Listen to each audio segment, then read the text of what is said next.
Bom dia, boa tarde, boa noite, alunos do nono ano da Escola Dinâmica. Continuando hoje nossa aula de ética, hoje falando de liberdade, né? Lembrando que não devemos confundir liberdade com libertinagem, é diferente.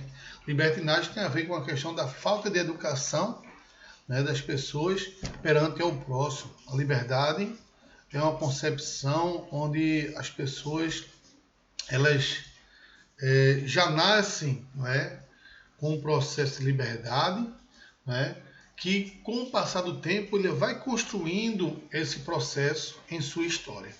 Então, a história desse conceito de liberdade repassa os estudiosos de épocas e pensadores diversos e resiste à interpretação de doutrinas sociais bastante variadas. Podemos fazer de doutrinas sociais bastante variadas. Podemos fazer uma distinção inicial entre o que se convencionou a chamar de concepção negativa e positiva da liberdade. Em seu sentimento negativo, liberdade significa ausência de restrições ou de interferência. Sentido positivo significa posse de direitos implicados o estabelecimento de um amplo âmbito de direitos civis, políticos e sociais. Vamos falar primeiramente da concepção negativa da liberdade, né?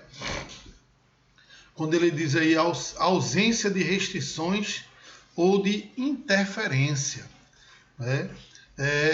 Claro que a gente tem que seguir um conceito, regras e normas de determinados locais, que não nos dá direito a fazer o que bem entender em nossa cabeça. Porque isso aí é ausência da liberdade? Não. É uma liberdade, só que uma liberdade na concepção negativa, onde nós temos que seguir leis. Por exemplo, se a pessoa tem vontade de andar nu na rua, mas ele não pode andar nu, porque ele vai de contra os princípios morais de uma sociedade conservadora. E aí, consequentemente, ele tem a liberdade, porém, ele não pode fazer porque ele vai estar infringindo a lei. Mas se ele quiser andar nu, ele vai para uma praia de nudismo e ali ele tem todo o direito de fazer o que ele quiser com relação a usar roupa ou não. Porque ali as regras do local é que faz com que você tenha a liberdade de poder tirar sua roupa e andar nu. Porém, você tem algumas regras também, apesar de ter essa liberdade de você estar nu naquele ambiente, você tem regras que você tem que seguir. Então, todo lugar, todo ambiente que a gente frequenta, ele vai ter sua regra. E as regras são justamente uma concepção negativa da liberdade. O indivíduo que assalta, por exemplo, ou mata alguém, ele é condenado à prisão. Então, ele perde a sua liberdade. Ele perde a sua liberdade. Então, ele vai estar ali preso, cumprindo uma pena, seguindo regras do presídio e também dos comandos que existem dentro do presídio. E essas regras não podem ser infringidas em forma alguma, porque quem infringir as regras vão responder por sanções, que foram infringidas. E, infelizmente, essas regras elas são impostas muitas vezes dentro de presídios pelos próprios presos. Eu tive a oportunidade de uma vez que, quando eu estava rodando de Uber, eu peguei um ex-presidiário que ele estava com a tornozeleira eletrônica, e também é outra concepção de liberdade negativa aí, onde esse indivíduo ele foi preso por fazer saidinha de banco. Quando ele foi preso, ele tinha na conta dele 300 mil reais.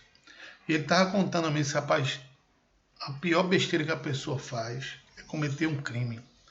Ele se arrependeu amargurosamente, ele passou 15 anos preso e quando saiu, ele foi usando tornozeleira. Ele disse, olha, quando eu entrei eu tinha 300 mil reais na minha conta do banco. Eu saí com uma mão na frente e outra atrás, não tinha um centavo na minha conta. Por quê?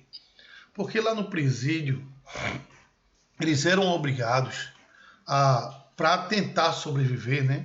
Ele comprava droga lá dentro mais cara do que a que ele vendia, né? Então ele era obrigado a comprar droga ao principal traficante lá dentro do presídio, que comandava o presídio, e ele tinha que vender essa droga mais barato que ele vendia. Então ele só fazia enriquecer os cofres do traficante. E o dele só fazia sair, porque ele não conseguia, de forma alguma, ter um lucro no processo de transação, né, da compra e venda da droga lá dentro do presídio.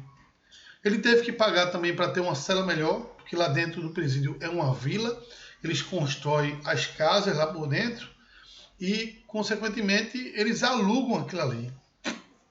Então tem celas que alugam com televisão, né? E aí o valor vai ficando mais caro dependendo do luxo que você tem dentro da cela. Então são regras que são impostas dentro de um presídio, né? Que se o cara não quiser cumprir, ele vai sofrer alguma represária. Se ele não tem dinheiro para comprar alguns luxos lá dentro, ele vai ter que ficar jogado como um cachorro em qualquer lugar do presídio, né? Então, infelizmente, isso aí é a ausência da liberdade, né? Com relação à liberdade positiva, né? Significa a posse de direitos implicados no estabelecimento, né? Então, você tem direito, né, a estar dentro de um ambiente, né, onde lhe dá autoridade a se fazer determinadas regras, não é? Então você tem essa questão da liberdade positiva, não é? Você tem direito à posse desses direitos, não é? No qual você, por exemplo, pode direito de ir e vir em determinados locais, não é? Você tem o direito de poder entrar ou sair em determinados ambientes, não é? Sem que você seja barrado e etc.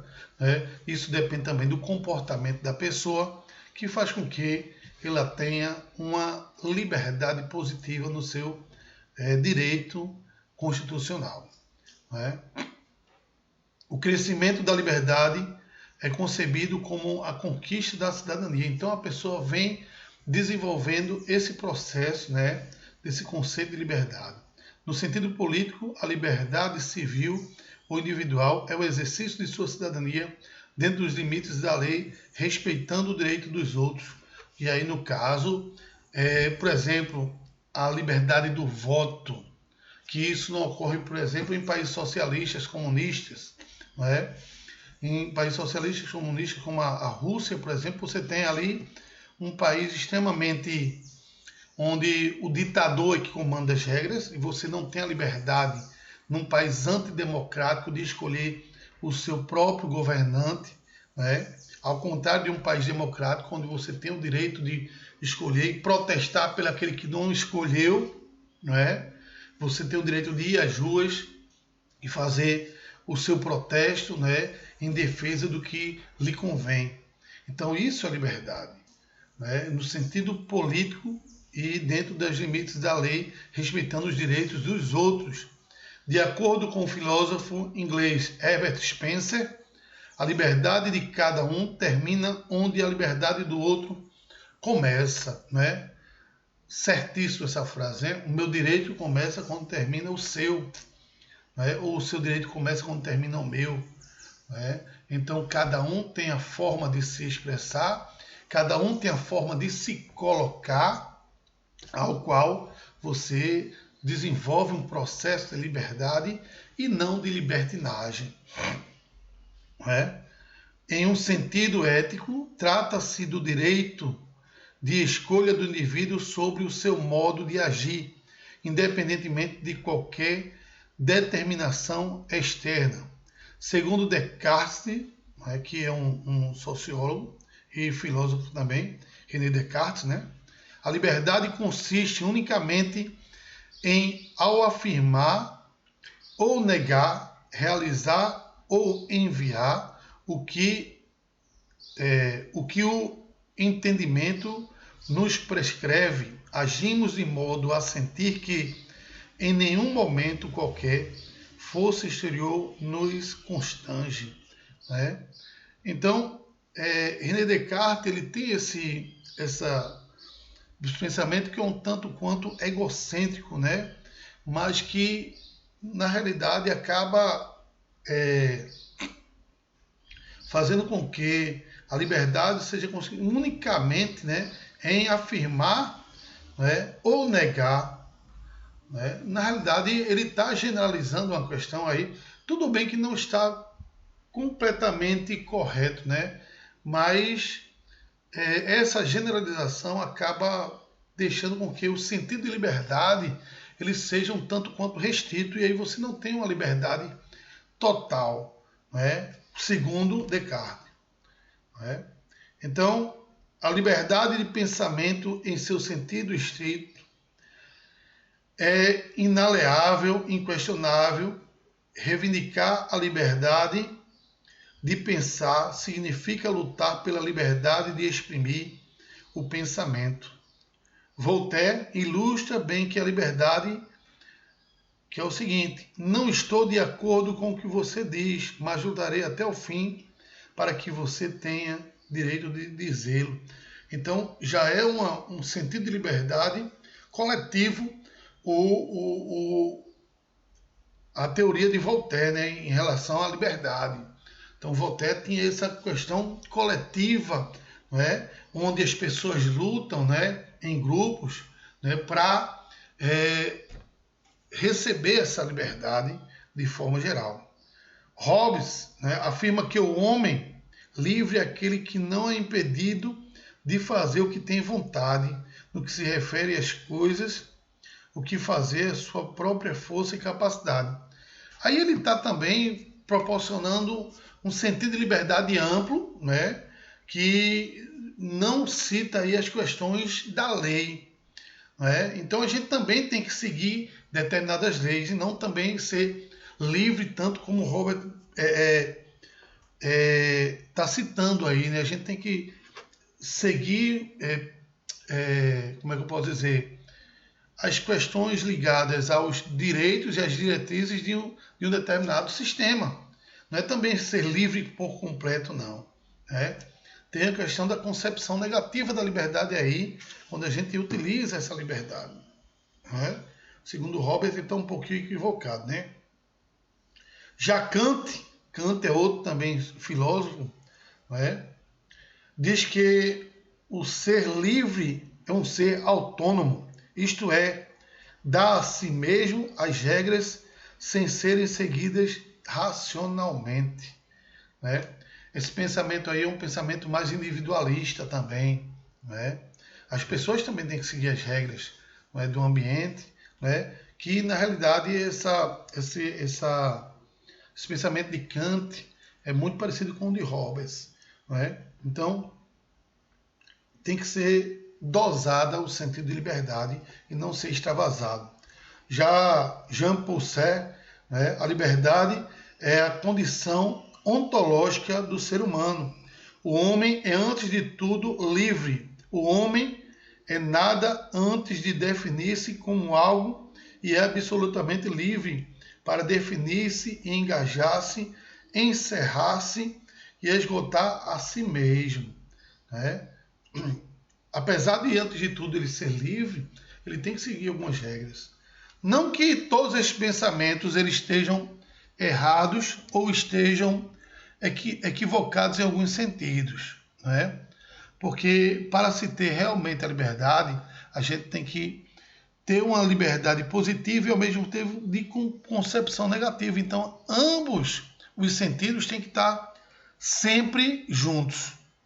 Né? A gente tem que ter liberdade, porém, seguindo determinadas regras que faz com que nós possamos nos relacionarmos de forma que não venha constranger o próximo. Né? O livro A Sociedade do Espetáculo, de Guy Debord, ao criticar a sociedade de consumo e o mercado, afirma que a liberdade de escolha é uma liberdade ilusória, pois escolher é sempre optar entre duas ou mais coisas postas, isto é, predominantes ou pré-determinadas pelos outros.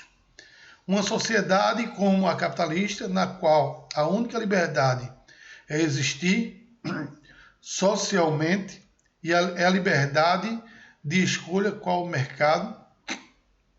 mercadoria consumir impede que os indivíduos sejam livres da sua vida cotidiana. A vida cotidiana na sociedade capitalista, segundo Debord, se divide em tempo de trabalho e tempo de lazer. Assim, a sociedade de mercadoria faz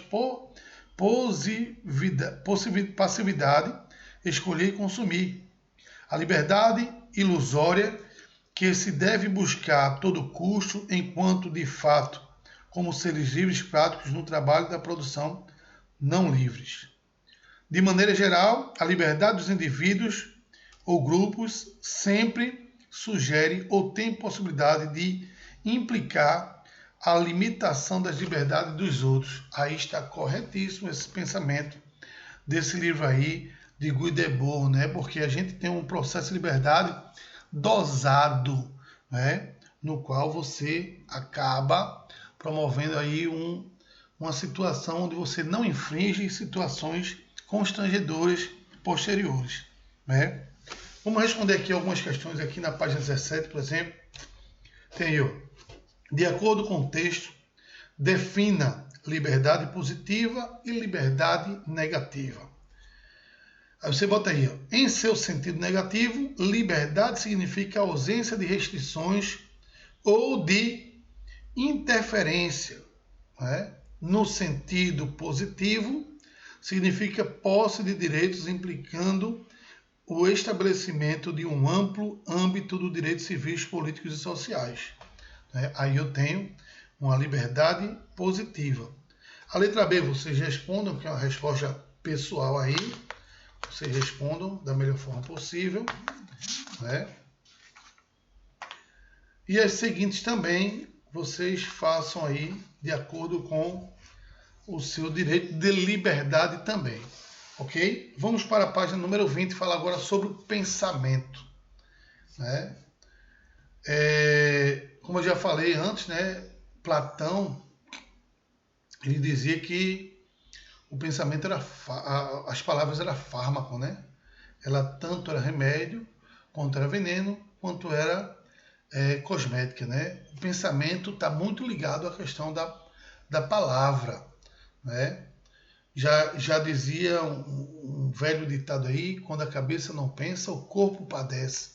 Então você tem que estar em mente sã e corpo sã, para que suas atitudes elas não venham lhe trazer questões de ordem negativas no futuro.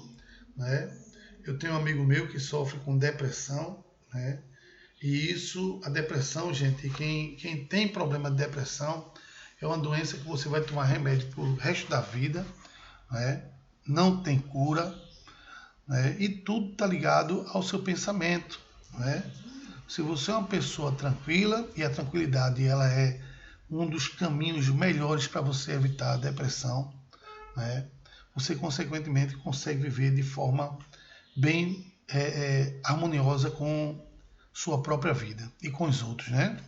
Deixa eu falar aqui um pouco sobre o pensamento. Se de fato a existência precede a ausência, não se poderá jamais explicar nada por referência à natureza humana dada e imobilizada. Dito de outro modo, não há determinismo. O homem é livre, o homem é liberdade. Se por outro lado, Deus não existe, não encontramos diante de nós valores, as ordens que legitimaram nossa conduta. Assim, no reino luminoso dos valores, não temos justificativas ou desculpas nem por trás de nós, nem diante de nós. Estamos sóis, sem desculpas.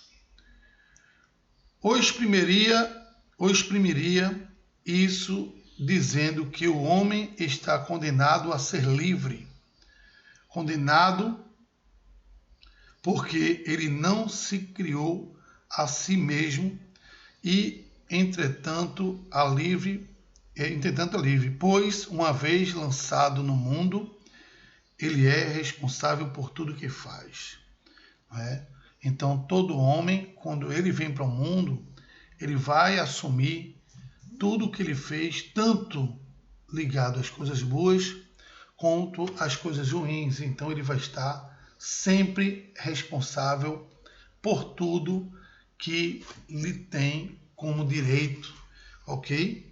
A existência não crê poder da paixão, mas jamais passará que uma bela paixão é uma corrente devastadora que fatalmente conduz o homem a certos atos e que, por consequência, é uma desculpa. Ele pensa que o homem é responsável por sua paixão. O existencialista não pensará tampouco que o homem possa encontrar socorro em um determinado signo sobre a terra que o oriente, pois ele pensa que o próprio homem decifrará o signo como lhe agradar. Ele pensa, portanto, que o homem, sem o apoio, sem o socorro, está condenado a cada instante a inventar o homem. Então, o homem é um ser, né, que ele é constantemente moldado, né, pelo ambiente em que ele vive. Eu tenho uma frase comigo que diz que a exposição constante leva o indivíduo a um certo grau de contaminação. Então, o homem tem que estar sempre se reinventando, né? O homem tem que estar sempre analisando os seus pensamentos, né? Para que ele se torne uma pessoa cada vez melhor com o passar dos tempos. Né? Conheço pessoas que pararam no tempo, né?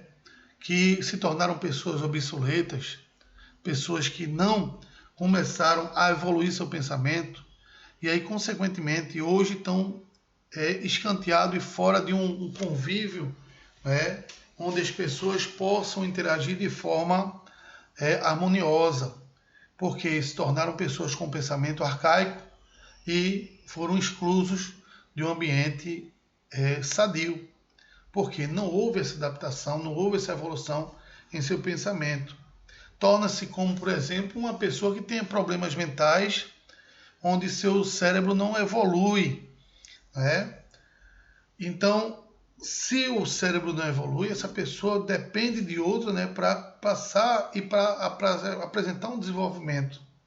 Onde uma pessoa normal que procura não desenvolver o seu pensamento crítico, ele acaba sendo escanteado, porque ele teve tudo e tem tudo para melhorar o seu pensamento, evoluir o seu pensamento e deixa as coisas passarem na sua frente e eles não se preocupam em ter essa melhora. Quando uma pessoa tem problemas mentais, a gente ampara essa pessoa. Mas aquelas que tiveram tudo não são amparadas porque não querem ajuda do próximo. E aí, infelizmente, acabam morrendo no fundo do poço. Não é? Em um belo artigo, Piaget disse: o homem é o futuro do homem.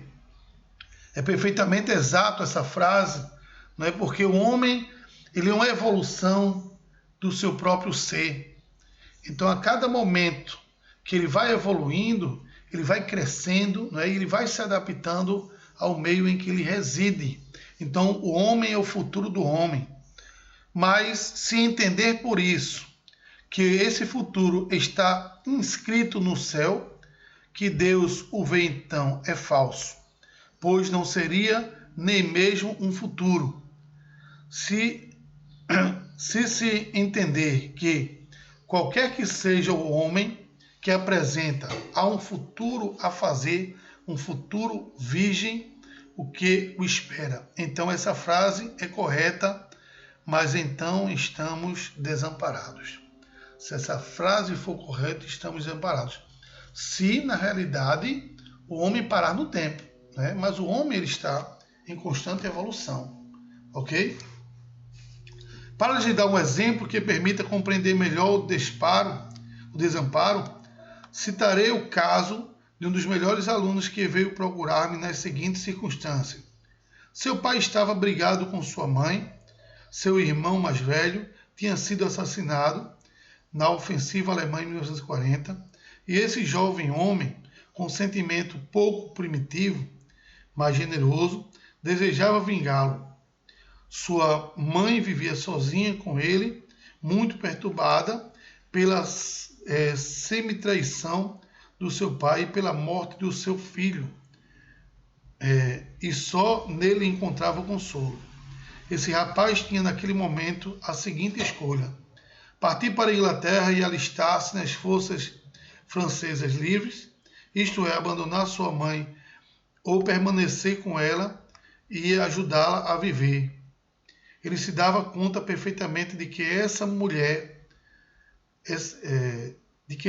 vivia apenas por ele e o que sua partida, talvez a sua morte, mergulharia no desespero. Ele também se dava conta de que o futuro, concretamente, cada ato dele em relação a ela teria resposta no sentido de que ele ajudaria a viver, enquanto cada ato dele para partir e combater seria um ato ambíguo que poderia se perder na areia e não servir para nada. Por exemplo, partindo para a Inglaterra, ele poderia permanecer indefinidamente em um campo espanhol para passar pela Espanha. Ele poderia chegar na Inglaterra ou em Argel e ser posto em um escritório para preencher papéis. Então, ele tinha essa situação, né, que o deixava nessa situação difícil. Ou ele ficava para cuidar da sua mãe, que vivia praticamente para ele, ou ele partia para a guerra para tentar vingar a morte de seu irmão, que poderia também ser também a morte dele, né? Consequentemente, ele se encontrava em uma faca de dois gumes, né? Uma ação muito diferentes. Uma concreta, imediata, mas voltada apenas em um vínculo, ou em uma ação voltada em um conjunto infinitamente mais vasto, uma coletividade nacional, mas, por isso mesmo, ambígua, e que poderia ser interrompida no meio do caminho com a sua morte. E aí a mãe sofreria ainda mais, né, se esse filho fosse à guerra e não conseguisse voltar. Então, além de perder um único filho, ela perderia dois. E esse pensamento que ela teria poderia, de uma certa forma, se agravar. Ela poderia desenvolver aí uma doença psicológica por ter perdido praticamente sua família e passar até então a viver sozinha. Eu, por exemplo, eu tive uma mãe de família, que também é amiga minha, que ela mora em Rio Doce, e em menos de um ano ela perdeu 2 filhos e um marido. Hoje ela vive só. Um filho era tenente da Polícia Militar, foi assassinado num conflito que teve na Paraíba, uma rebelião na Paraíba que teve. O filho dela foi assassinado, que era um grande amigo meu de infância. A irmã dele sofria de lúpus e absorveu essa morte do filho de forma tal que ela teve que ser internada no hospital. À medida que ela estava internada no hospital, o lúpus dela piorando, né? E o pai descobriu que estava com câncer. Veja que situação. Com menos de 3 meses, o pai acabou falecendo de câncer de próstata. Ela absorveu também a morte do pai e já estava grávida por conta da morte do irmão. Também agravou com a morte do pai e acabou falecendo também. Então, como é que está a cabeça dessa senhora hoje, que em menos de um ano perdeu 2 filhos e um marido, né? Será um momento de recomeço para ela, né? Ou o momento de se fechar para o mundo, né? Rever seus conceitos, né? Ou começar uma nova vida. Então, gente, o pensamento ele é muito complicado na vida do ser humano. Né? O pensamento ele é muito perigoso, né? As pessoas dizem que cabeça vazia é a casa do diabo, né?